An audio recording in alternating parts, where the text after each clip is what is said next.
Are you a parent or guardian of a child with special needs who attends a public school? Are they receiving the related services they need?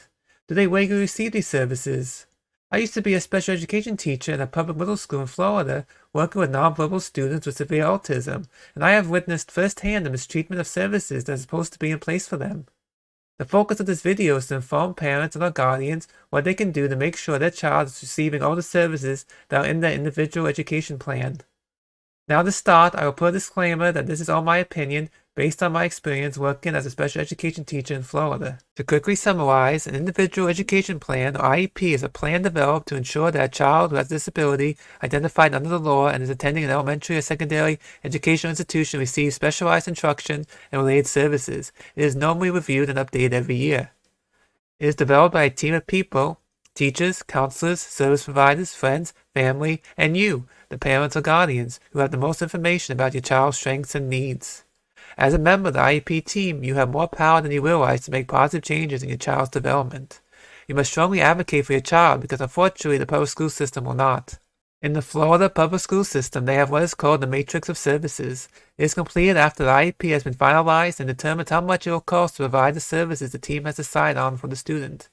There are 5 levels of support, and the higher the level, the more money a student with a disability will bring to the school district. The money is given through state-funded scholarships, like the McKay Scholarship, where your child's school is granted an allotted amount to provide the assistance he or she needs. However, you may be surprised to hear that school districts put the money into one big pot and isn't fairly spent on your child. I worked in the behavioral autistic unit at a Florida public school, and each of my students' matrix of services were high level, 254 and 255. These were children with severe behavioral and intellectual disabilities.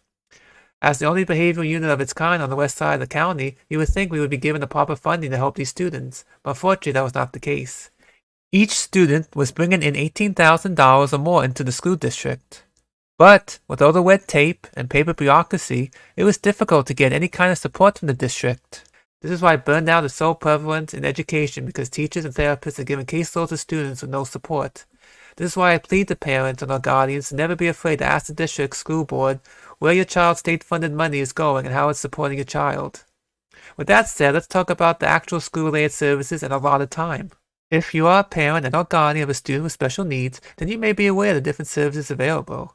Speech and language are 2 of the most common and important related services a child with special needs can have. Speech works on pronouncing words and sounds, while language works on using words to communicate wants and needs.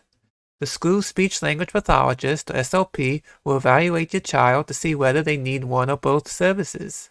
However, in verbal conversations, it's very common for the SLP to refer to both services as speech, instead of separating the two. Due to this, I wasn't aware there was a difference until I started participating in IEPs myself. Speech and language services are listed separately on the IEP, so it's important to always look over your child's IEP and ask the SLP any questions you may have. Other related services are physical and occupational therapy. Both help with sensory processing and motor skills. Physical therapy, though, focuses more on developing stronger movement skills for active participation like walking and stair climbing, while occupational therapy focuses more on improving movement for self-care tasks like getting dressed, toileting, and brushing teeth. There is also ABA therapy. ABA, or Applied Behavior Analysis, address problem behaviors, like tantrums, by utilizing evidence-based strategies to identify the underlying causes and implement effective coping skills.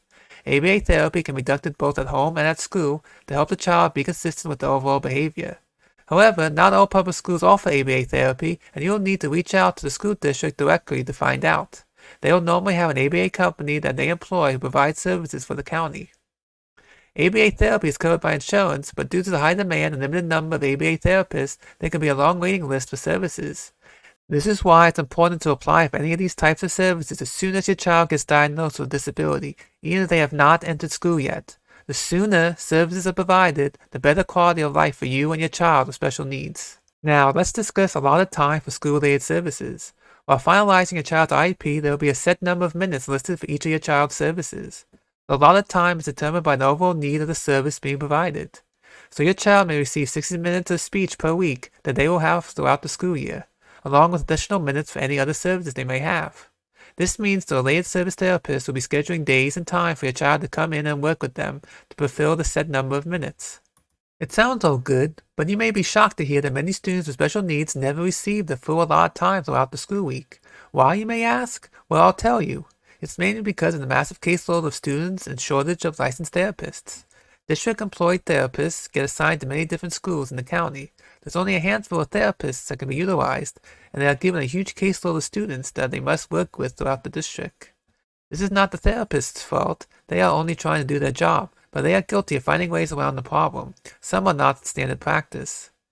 Given my time teaching in middle school, it's common for therapists to just write the students off.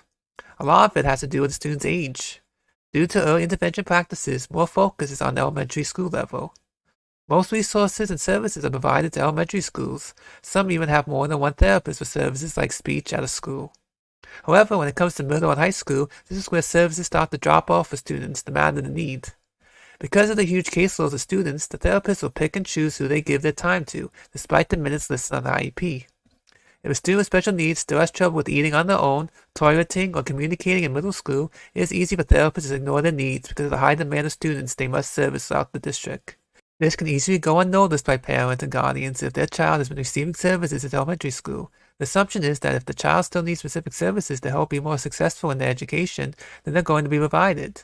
Sadly, that's not the case, which is extremely heartbreaking. Now, district-employed therapists get around all this in several ways. A common practice at the middle and high school level is for the therapist to put the student on what they call consult services. Consult services are in place when it's believed that a student no longer requires direct instruction from a provider, but can still benefit from having a staff who supports the student continue to learn from that specialist. Unfortunately, it's a way for therapists/specialists to not have to do any work. The therapist will check in with the student's teacher monthly, yearly, or once per quarter, depending on the need, usually by email, but sometimes in person if you're lucky, to see how the student is doing and will just give advice. Therapists will only come and work with the student when requested by the student's teacher, parent, or guardian. However, it can be like pulling teeth for this to occur, so again, it's important for you, the parent and or guardian, to voice your concerns and get the district involved. Service therapists are also known to work with a group of students at the same time to manage the caseload. This is all fine and dandy if working in a group is listed for the related service under the IEP, but students are still not receiving the individual attention they need. Therapists will direct their attention to other students in the group more, and at times even ignore other students altogether. The worst part is that after finishing the group session, the therapist will write down for their records that they worked the same amount of time with each student. They can check off all their boxes this way and cover their butts. Again, as the saying goes, hate the game, not the player. Therapists are reduced to these measures because they have no other choice.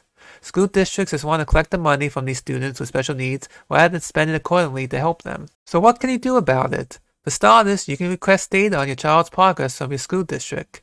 You as a parent or a guardian are privileged to have the information, so don't hesitate to request it. If service logs from the district show that your child has not received the full allotted time, you can request compensatory services and regain the time that was lost.